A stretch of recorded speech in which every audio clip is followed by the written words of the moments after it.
$1,000. Do I have to worry about any type of gain? Yes, you do. You have to worry about that, what's called depreciation recapture. And what depreciation recapture is that depreciation I've been enjoying all these years and be able to take a loss on. Well, now it comes back. And the IRS taxes that depreciation at a rate, not a favorable capital gains rate, like 15%. You know what it gets taxed at? 25%. 50% is a little bit too much, but that's okay. So it gets taxed. It gets taxed at 25%. So all that depreciation you've taken is going to come back. That's why I said it's a double-edged sword. So you want to be careful. Go ahead. You had a question. What if you would do an exchange? Oh, we're going to talk about that in a second. That's a good question. Now, if you take away what he's saying is, what if I do a like-kind exchange? That's a good segue to the next subject. Let's see if I can get this going. I'm not going to go into the new capitalization regs. And the reason why is, and I will go into form of ownership in a few minutes. Let's talk about 1031 exchanges. 1031 exchanges, or what they're called, sometimes referred to as starter exchanges. What you can do on a starter exchange, and this makes real estate almost a form of an IRA, almost a form of a retirement account. And that is, you go and you bought this $275,000 home, and you've depreciated it down. Let's say you held it for 5 years, so you've had $50,000 of depreciation.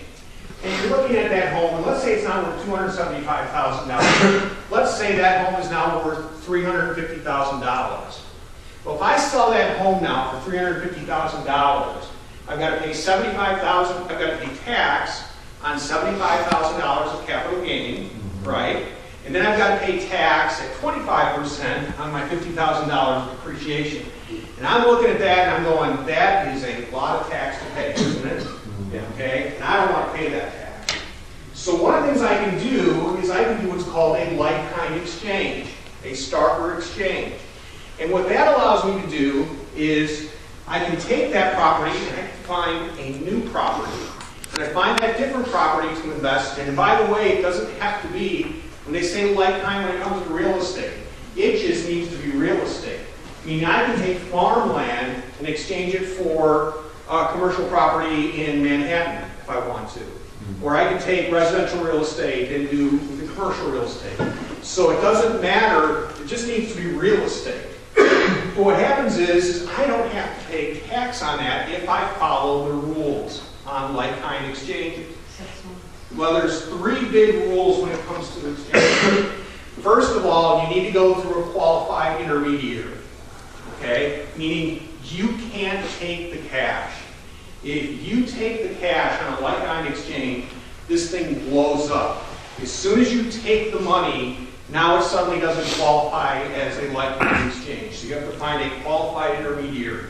Many banks will act as a qualified intermediary, and they'll do it at a pretty reasonable fee. So that's one thing. Second thing is you've got to be able to identify a property within 40, or at least 3 properties within 45 days of closing the transaction. So you've got to do that, 45 days. Then you've got to close on that property, on one of those properties, within 180 days. So those are the 3 rules. But if you remember, don't remember those last 2 rules, remember this one. Do not take the money. You've got to find a qualified intermediary. These things blow up on people all the time because they've taken that cash, even with the best of intentions. So does that answer your question on? Yeah, so by doing that now, you've got this new piece of property and you've been able to defer your taxes on the old property. Now at some point, one day when you get out of the property, you're going to have to pay the piper, you're going to have to pay taxes. But for right now, it allows you to say, hey, I'm not so sure I want to pay the taxes. I want to defer that into the future. And you know, this can go on that you can suddenly maybe turn some of these properties into multiple properties as you go forward. Make sense? Go ahead. Can you flip properties with the 1031 exchange? You can flip properties with a 1031 exchange, but you'll need to be a little careful with that. You have to be careful that what you start getting into is an investor versus dealer transaction. Actually, with flipping property, you'd be okay. You can flip properties if you like and do a 1031 exchange on them. People do it all the time. So go ahead. Can you defer the depreciation taxes if you prove that you're residency in the property? So you're saying if you live in the property? Like if you own a 3 flat. Okay. Well, if you own a 3 flat, so I'm assuming you're owning a 3 flat, you're living in one of the 3 Right. units. So you wouldn't depreciate that one unit. Right. So that one, yeah, you wouldn't be depreciating You it. wouldn't, but you would on the other 2. You would on the other 2. So Exactly. when you defer the taxes, you would defer 130 or 230? So you're saying on the entire 3 flat, could you do it on the entire? I couldn't see why not. Because again, with a thing that's your personal residence, if you're gay, if you're single, it's $250,000. If you're married, it's $500,000. If your gain isn't over those amounts, you're not having to pay tax on it anyways. So I'd say there's a good chance that you could do that. Or the other thing to do is at some point, and I'm sure you thought this through too, is that you could maybe move out of the. Of course, you need to get money to do this, and that's always. The best ideas are always spoiled by the need for money, aren't they? Yeah, but anyways, take and make that 3rd unit into a rental property as well. So, okay. Anything else on 1031 exchanges? Oh, how many days do you have to close on the new property? You got to do it within 180 days. 180 days. 45 days to identify 3 properties, 180 days to identify. Go ahead. Does the property that you buy to exchange, I guess, for the other property, does it have to be, do you have to pay more money for it? Yes, you do have to pay more money for it, at least as much. And if you don't spend as much, then you're going to have to recognize some of the gain. Go ahead. So let's say you do a full depreciation on 27.5 years or whatnot, and then you transfer over to an exchange, and then you depreciate it for 10 more years or whatnot. Then you have to pay 27.5 years of depreciation? It carries over? So It carries over that depreciation. One day you will have to pay tax on that depreciation. One day you'll have to, on what you depreciated all these years. subject to whatever the tax code is at that. Exactly. That's Which if you know that, if you know what it's going to be like next year, I'd be really impressed with So that's the other side too. It's not only do you want to pay it now, but That's the key it's side. worth pushing it down and thinking it's going to be low. And he just raised a good point. This is a great point that you just raised. Is it worth paying the tax now or later? I would submit to you, I not like the idea of 25% recapture on the depreciation, but 15% capital gains rates is pretty good, especially when you have one political party talking that they'd like to have that up to 28% or higher. Or at normal rates. So I would say it's something to consider that with rates as low as they are, sometimes it might be to bite the bullet now and pay the tax. So if you can do it, the strategy maybe just pay it knowing that even if you transfer, you may get screwed later on. Yeah, it might. Here's the other thing that comes into play is that if you do transfer it, you now have a new basis in your property by paying the tax, and you're able to take that much more depreciation on your property. Okay, go ahead. This might be a little off topic, but having a personal office in your home, Yeah. is that kind of similar? How so? Tell me where you're Well, going. sooner with or that. later, most people don't live in their houses forever. Yeah. And so you have a dedicated room for So an that's your office house. to do That's this. right. And you're taking monies off because you're using it for business purposes. That's You're right. going to sell your home. Is that the same as the recapture? At some point, you have to recapture that depreciation when you go to sell. So you will have to recapture it. Now, the one thing that you can do is when you go to sell, you can do it. You're doing a like-kind exchange because you're going into a new home, right? And when you go into the new home, odds are you're going to have an office in that new home too. So you have the same principle of being able to defer that. But you do have to recapture the depreciation when you sell. Go ahead. Back to the property in the IRA, if you are Okay. making money, then because it's in an IRA, is it tax deferred, the profit? Yeah, that would be tax deferred within there. Okay. Again, the issue you're going to have within an IRA is having debt on the property. That debt and the IRA are not going to get along at all. So that's what you need to know. But yeah, all the other principles that apply to an IRA will apply, that you'll keep deferring the income. Just like, now here's the bad thing about having it in your IRA. Let's talk about this. We talked about tax rates, capital gains rates of 15%. We talked about depreciation recapture being 25%. You pull out money out of your IRA, there are no favorable tax rate. It is whatever tax bracket you're in. So you might already be in the 25% tax bracket. And so what you've done now is you've taken an asset that you could have sold and gotten paid only 15% tax on, and you've put it into a vehicle that when you go to sell and take it out, you're going to have to pay 25, maybe higher, maybe even up to 39%, depending on how high your income is. Unless you're in a Roth. Well, unless you're in a Roth, but yes, there's always, remember, there's always exceptions to every rule. But if you are in a traditional IRA, you are looking at, you might have, and by the way, if you put it into a Roth, by the way, you already pay tax on that money. And if you convert it to a Roth, you're going to pay tax on the money at that point. So again, putting real estate in an IRA, it might behoove you to not have it into an IRA. Now, as I say that, the one place where a lot of us have cash and cash available ready to invest is where? In our IRAs. So I understand where you're going with that. But I do want to say that it might be better to hold it outside the IRA if possible. Go ahead. So a quick scenario, like-kind exchange. One of your identified properties is a single family. Yep. You try to rent it for a couple months. Oops, there's no renters. I'm going to sell my house and live in one of my exchanges now. Yeah. But I tried to rent it, so-called, for a couple months.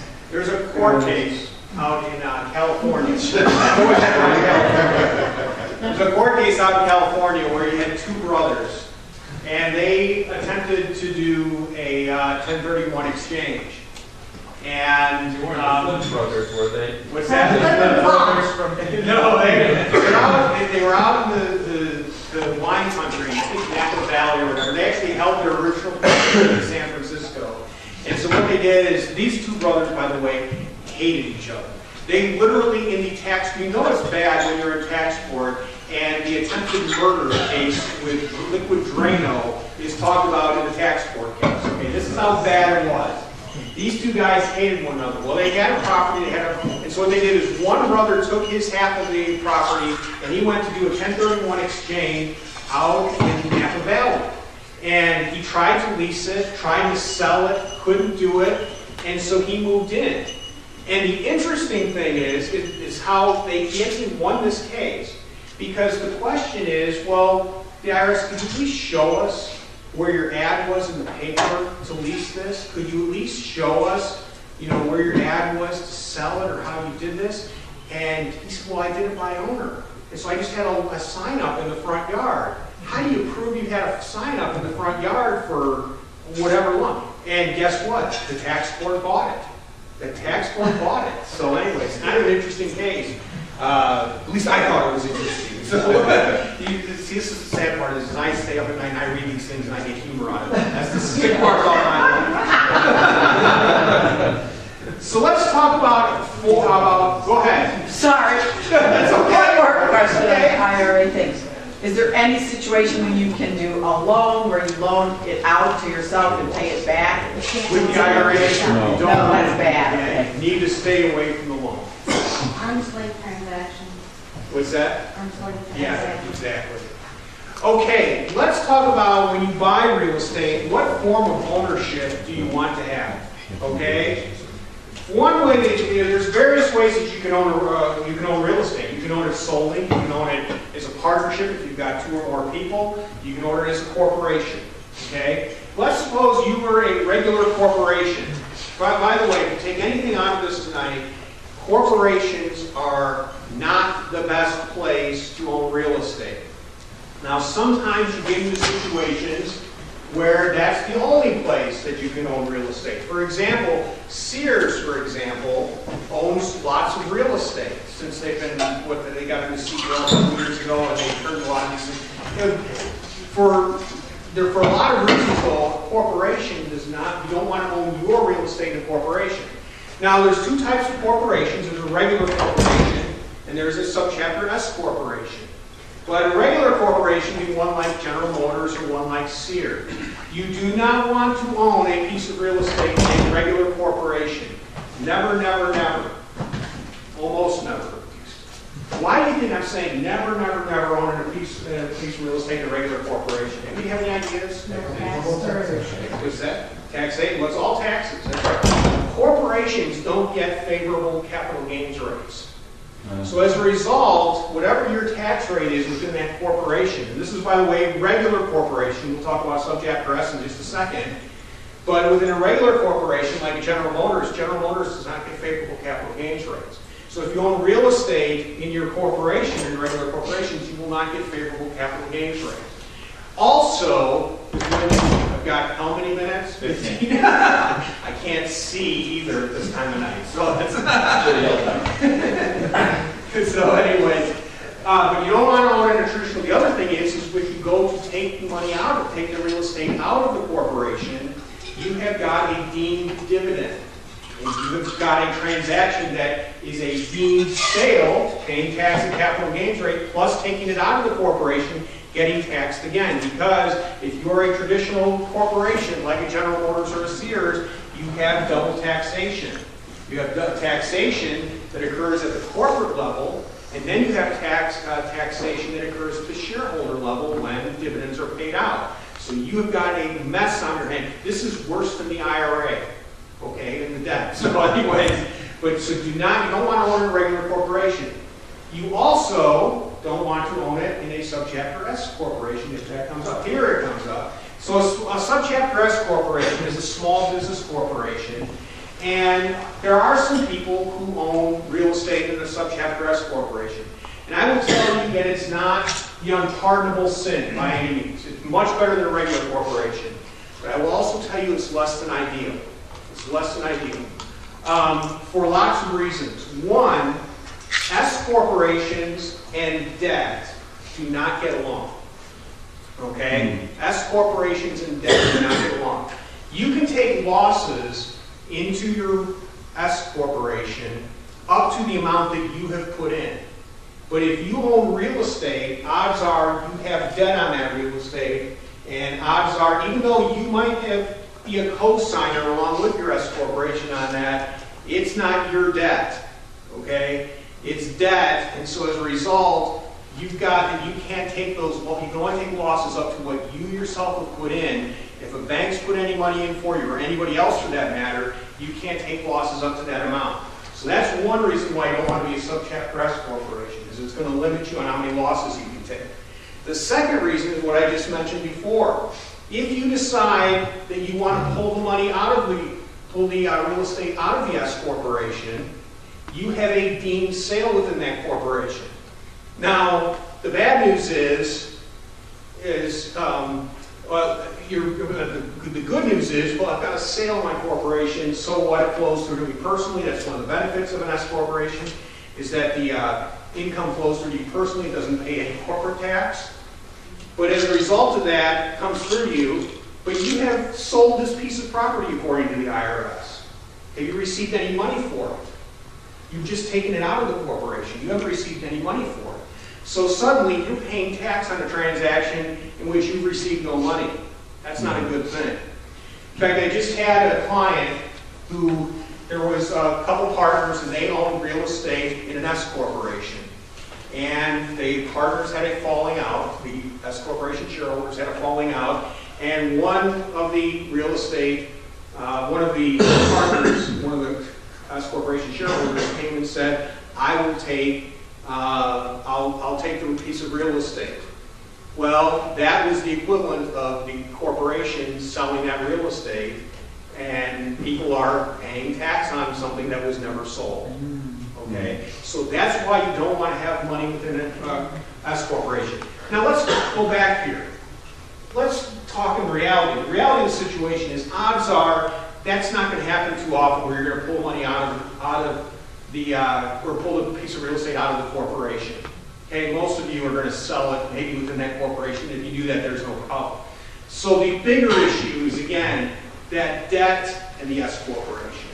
And remember what I said, is that debt and S corporations don't get along. So that's going to be your most limiting factor. The other one is a situation that what could occur. The situation with the debt for the S corporation will be one that most likely will occur. Does that make sense? Go ahead. Is the same true if you decide to just sell the corporation? Selling corporation becomes different because when you sell the corporation, you've got two choices on how you want to sell that corporation. You can sell the stock of that corporation, in which at that point you're selling the stock. Someone else is taking over the real estate and whatnot. Might be hard to find someone to do that. Or you can sell the assets of that corporation. But that's not too bad because you're selling the assets of that corporation. And when you sell the assets of that corporation, you're getting money at least for it. But what's bad is when you're pulling a piece of real estate out of the corporation, no one's receiving any money, and yet someone's having to pay tax on it. That's a bad, bad situation. So, okay, so that's the other way you can hold real estate is through a subchapter S corporation. Then, let's see. I can just keep moving. Partnerships. Partnerships are a wonderful way to hold real estate. Partnerships have, beauty of a partnership is they're very loosey-goosey because of partnership agreements.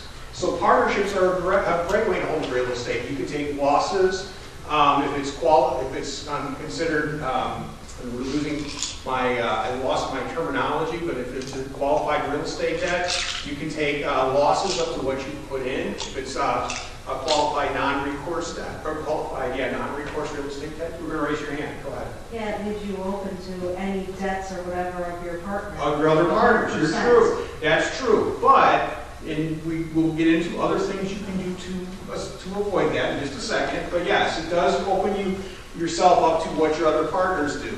But the other thing it opens yourself up to a certain degree is if someone slips and falls on the property, right? Because they can go after all the partners. They can not only go after the partnership, they can also go after all the partners in the partnership.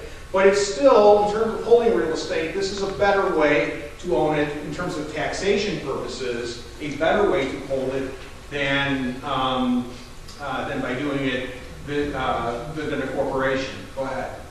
You can partner your IRA, and that way your IRA, it gives you protection against the partnership and slip and falls. Yeah, you're not going to sell me on the idea of putting real estate into an IRA tonight. What about LLC? What's that? LLC. That's what we're coming to next. But first, before we do that, that's Han Solo. You can own your property solo. Okay? You can have a property that you own on your own, and you just take it outright if you're on Schedule E of your tax return, and you have no liabilities issues if you have a proper insurance policy on that property, and you're well insured. But that's the other way that you can own real estate. We talked about already about how you can take losses on that. But that brings us to a new form of ownership. Now, it's not new anymore. It's been around. You'll see I wrote best because it's best of the best. And what that is, it's a limited liability company or a limited liability partnership.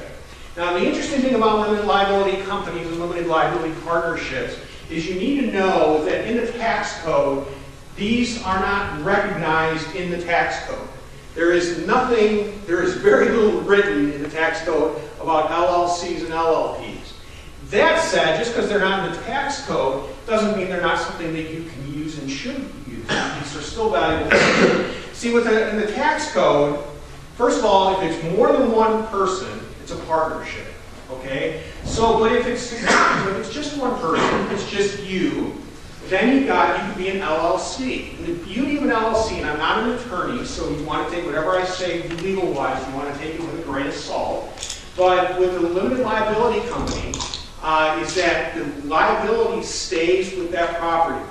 Meaning we have someone who slips and falls on that property and they hurt themselves because they fell on the ice. Okay, that liability stays with the property. They cannot go after you individually if you have a properly set up LLC.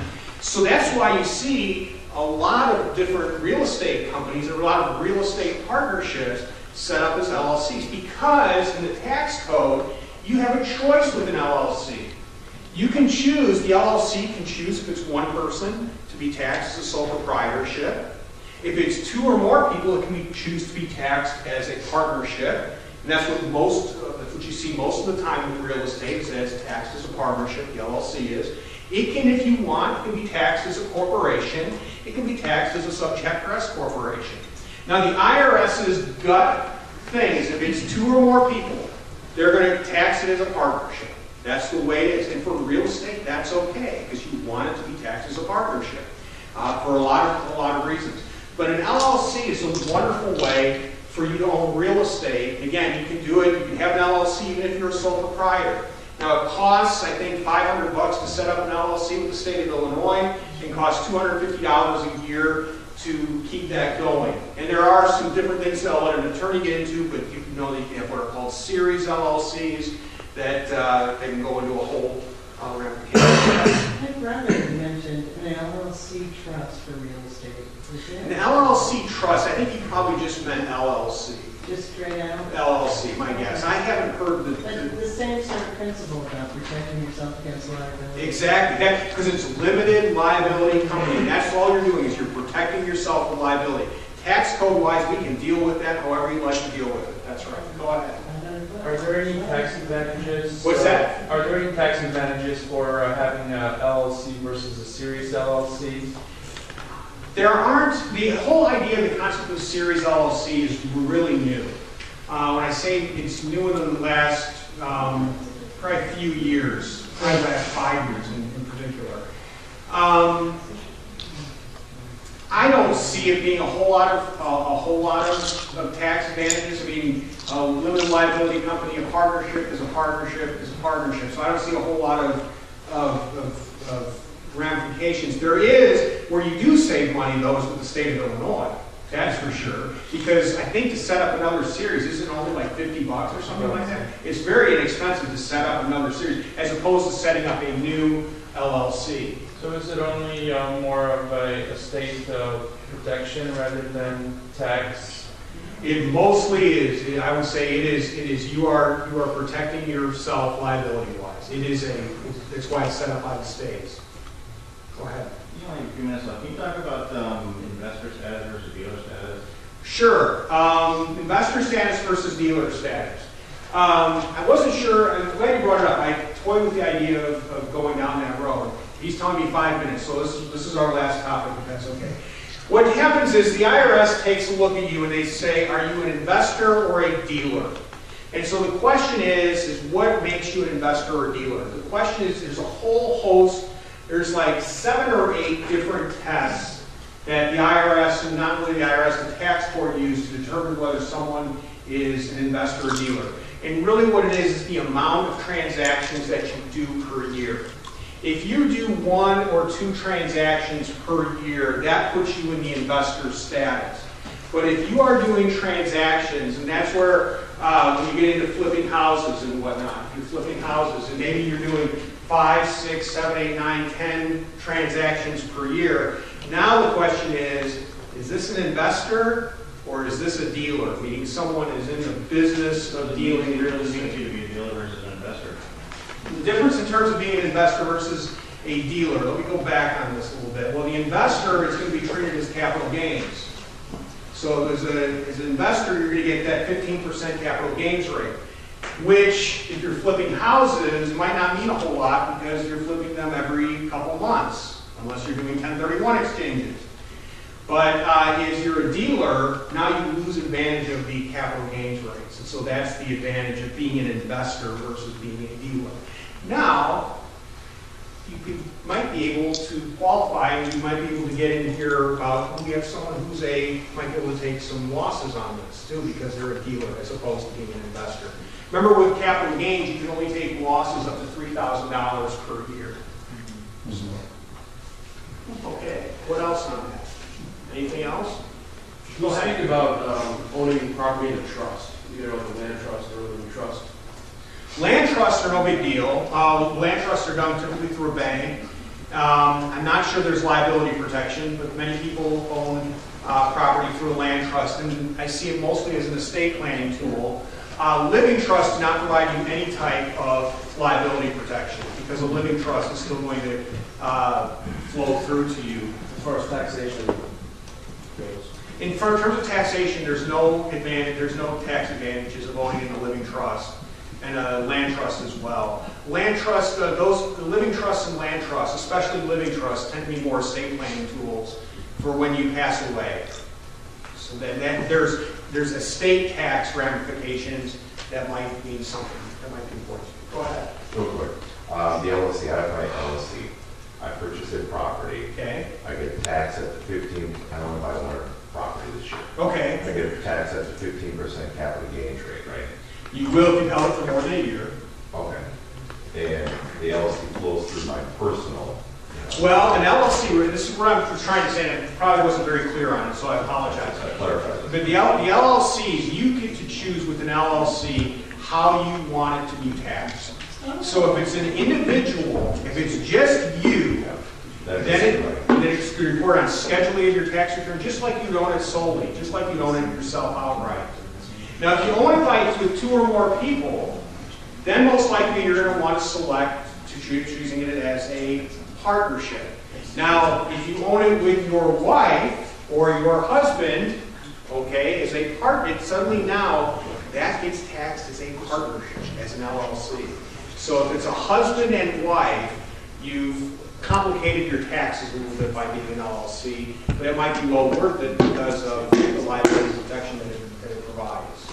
But with that, so if you're filing jointly, yeah, and you have the LLC, it automatically gets bumped into the partnership because you're filing with.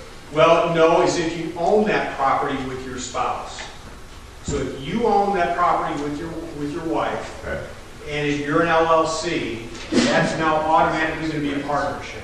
Okay. If it's just you or just your wife who has the LLC and has the property, now you can still report it on Schedule E.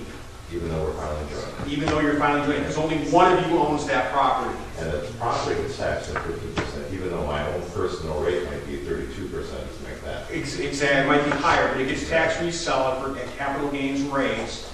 In capital gains rates, the 15% starts when you've held that property for more than a year. Okay, thanks. So, okay. It looks like I've run out of time. You're cutting me off. The gong show is ended. There you go. Hey, thank you so much for having us. I apologize for not.